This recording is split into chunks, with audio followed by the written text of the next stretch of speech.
Yes. Unless at the front. Okay. Hey guys. Everyone's moving up some. That's pretty cool.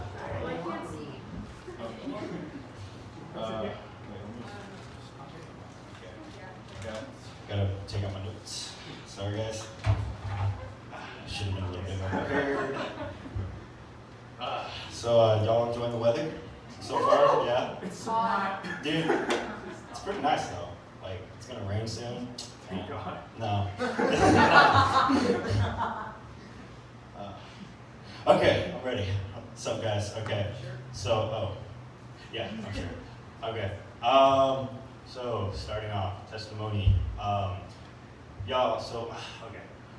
I'm a little nervous. Sorry, guys. Okay. So, y'all know how God is just amazing and He's just wonderful and He loves us unconditionally and recklessly. He just can. And a lot of people, I feel most people can't really understand that. They can't understand how God just can continue to love us after everything we've said, done, and seen. And especially for me, for a while, until really recently, I'd say that was me. I couldn't understand how God loved me, nor did I think I didn't want to accept the love. I was scared in a way because of my earthly biological father and what I've seen him do and the things he's done to me and to my family, and just I was scared of God through that, and just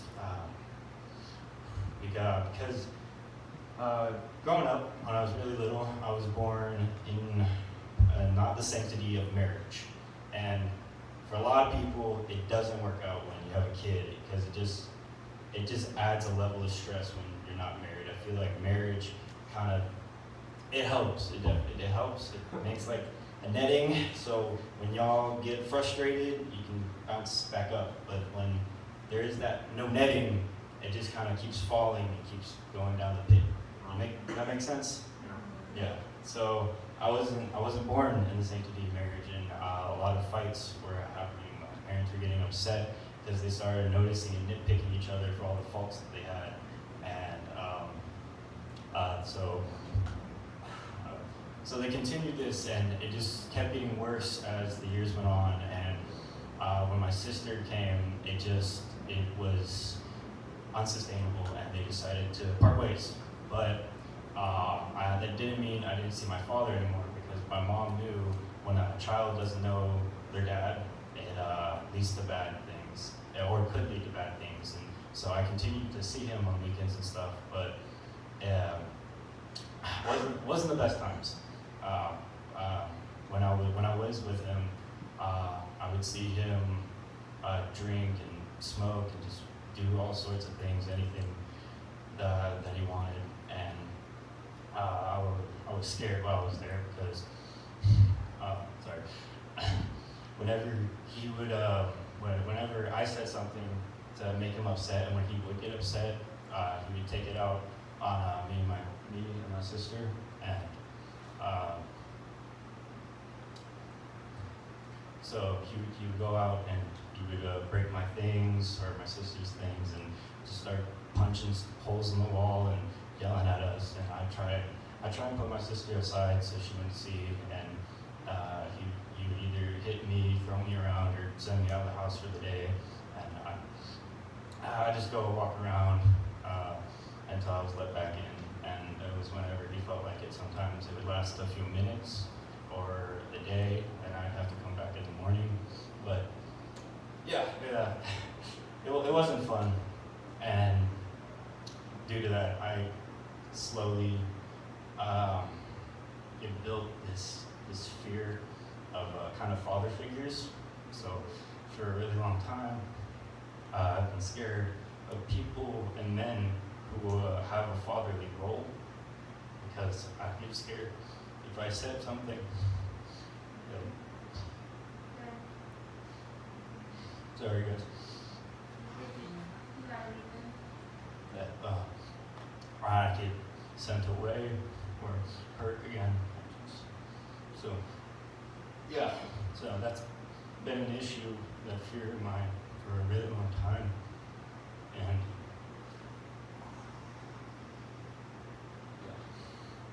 but eventually, when I was about 5, I'd say, my mom was just, it's done. She was fed up with what he was doing, and just so I went away, and I never saw him again from that point forward, and just moving on from there. It was better. It was definitely better. I was living a healthier life and everything. But I was kind of left to my own devices after that, because my mom was busy working, trying to provide for me and my sister, and so it was pretty much just me and my sister around. But you know how siblings get; they don't want to see each other, so she'd go off, watch TV or something, and I'd just kind of be left alone. And I think for the years of just me being by myself, it also made this disconnect with people, me not caring or wanting to connect with people, just wanting to be by myself and not really bother to form a deep relation with people, you know, because I love talking with people, hanging out with people. It's always been fun, but actually forming a relationship, because I know, I thought I knew, and what I thought was that people would go away, so there's no point in forming a deep relationship, because they're going to move on. So, so through that, I felt lonely by myself, and being in this lonely state of mind and just habits, I started looking to things that would make me happy, make me feel love. So I turned to pornography, and I would go on sites, but every time I did that, I'd feel disgusted with myself afterwards, and I'd hate myself, and it made me feel worse, and it made me just not want to be around anymore. So I started to turn to other things that would make me happy. So I started hanging out with people that would go smoke, go drink, go do anything, go party, live it up, and it helped for a while. I felt better. I was happy. I was with people I thought kind of cared for me in a sense, even though I knew they didn't. But I think it's because they didn't necessarily care that I felt closest to them. I felt like they were my real friends because they didn't bother to ask or connect with me. So that's why I felt like I belonged. So I was living it up for a while, and then slowly it just drained on me, because at the same time as living it up and partying, I was attending church. And it sounds terrible, I know. But so, and I felt drained, and I felt, what am I doing? Why, how can I live so hypocritical? How can I act this way, praise God on a Wednesday and a Sunday, and then any other day, Saturday night, live it up and not forget God existed, kind of. And I felt more disgusted than I've ever felt after a while, and I hated myself, and I didn't want to be around anybody, and it's probably the loneliest point in my life was that point when I just didn't want to hang out with people who were partying. I didn't want to hang out with the people at church. I didn't want to be around really anybody, and I wasn't really going to church as often. I was kind of in and out, or I was here, but I wasn't really here. Like, I was sitting or just watching, going through the motions, you know. And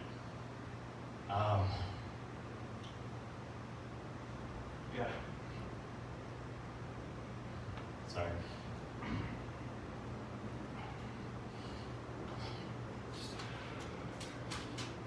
All right, guys. But yeah, I felt alone, and I just had to get away, and it's been this way, I'd say, for a really long time. And when I was So I was talking with Brandon, and me and Brandon were talking, and he said that this is very similar with the parable of the lost son. So if you don't know the parable of the lost son, it starts off with the second youngest son, right? He said, "Father, give me my inheritance." And then as soon as his father gave him his inheritance, he went off and started living it up, going on a wild story in a different country, different land. And, it was good. It was great. And that's how I was. I felt good. But then a famine hit the country, and he was forced to get a job, one of the lowest jobs, feeding a pig. And that's how I felt. I didn't get a job feeding a pig, but I felt disgusted with myself, doing disgusting things, and that's how I connected with that. It's just, I was in a terrible place, and then I was questioning myself with if I could come back to my Father, my God, back to Him, because that's what he was questioning. He's saying, if I can go back to my dad, maybe I can get hired as one of his servants. And that's what I was kind of questioning. I was questioning, could I even come back to the church? Could I come back and start praising Him? Would I be allowed? Is that okay? And that was a lot going through my mind for a while. And just that mentality of me not being worthy to be around you people, to be around, to talk to Greg, to just hang out with anybody from the church. I felt like I wasn't allowed, I didn't belong, and for a really long time I felt like if you people found out, I felt like you would turn me away and you said, this man is disgusting, he's a vile human, he doesn't belong, you go somewhere else. And I know it's been said that God takes the sinners and He turns them and makes them part of His kingdom and everything, but like I said, I couldn't fathom that, and nor did I want to for a really long time. And I'd say it wasn't until last summer camp when I finally kind of wanted to fully turn to God, in a sense, because during summer camp, God was putting questions in me, and He was making me wonder, why was I doing this? Why did I continue to go back with those friends? Why did I continue to do these acts, even though He knew and I knew how I was going to feel afterwards?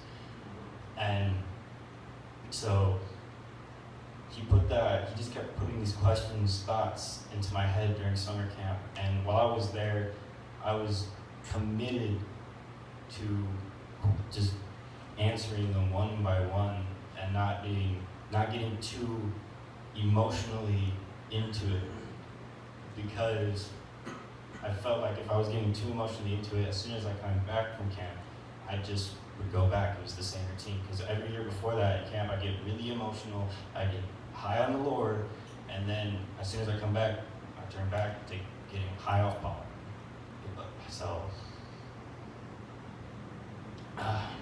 So this time I said, no, I'm going to stick with God. I'm going to kind of dig deep, put some roots in for once, not just be willy-nilly. And I think it helped a lot, because as soon as I came back from camp, my mother told me that she was getting divorced with my stepfather, and I kind of felt it again. As soon as I heard those words, I felt I'm losing someone again. I'm losing my father, my dad, and just I felt angry and sad all over again, kind of, but it wasn't as bad as I think it would have been if I was really emotional, because when you get in emotional states, you go really crazy. So I think God, that's what He was planning. He was like, hey, look, something bad's gonna happen, so don't get too emotional, don't go too crazy. So that's how I interpret it. But kind of one thing that was helping me out too was the thing my mother always said to me, and it's just this powerful thing, that you may not have a dad at the moment, but you always have a father, because God is always with you. He's always your father, no matter what. So even if you don't have an earthly dad, you still have a father up there looking after you. And I started to realize that, I think, after the divorce, and the divorce is still kind of going on, but after that information that came back to me, I think that helped a lot. Just the knowledge that I have a father, and I think I started to accept that term was I don't have a dad, but I have a father. And in it, when back to the parable 7. So when he came back to his father, his dad ran out from his mansion, came down, and he hugged and squeezed his son when he came back. And before his son could say really anything, he said, "Servants, give me my finest robes, prepare the nice dinner, the works. We're living it up. My son has come back." And right?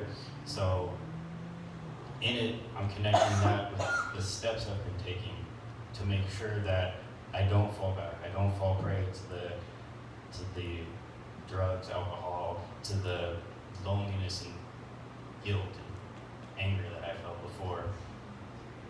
So the steps I've been taking is, a couple of them sound corny, but I wake up every day, and while I'm praying or just eating, I kind of just quietly remind myself that, hey, you're loved.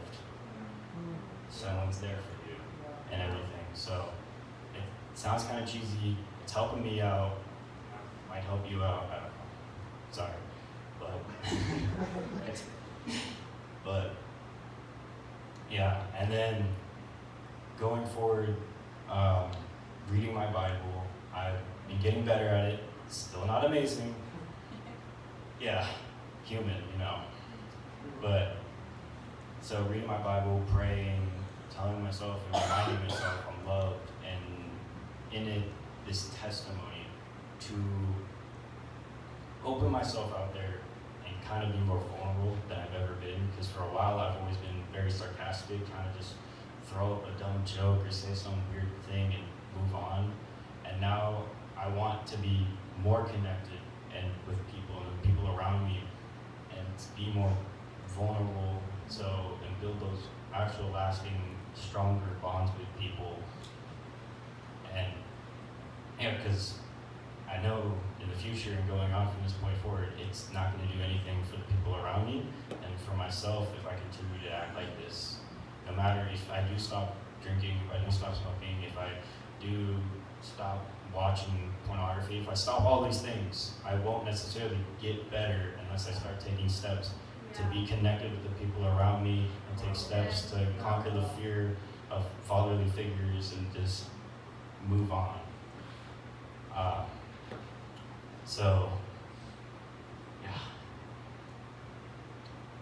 Yeah, this is kind of an abrupt stop. I don't really know where to go from here, but that's kind of my story. I had a lot more to say, but I can't really say it anymore. I kind of skipped around. Sorry, guys. So, gonna pass it off to Brandon and hope he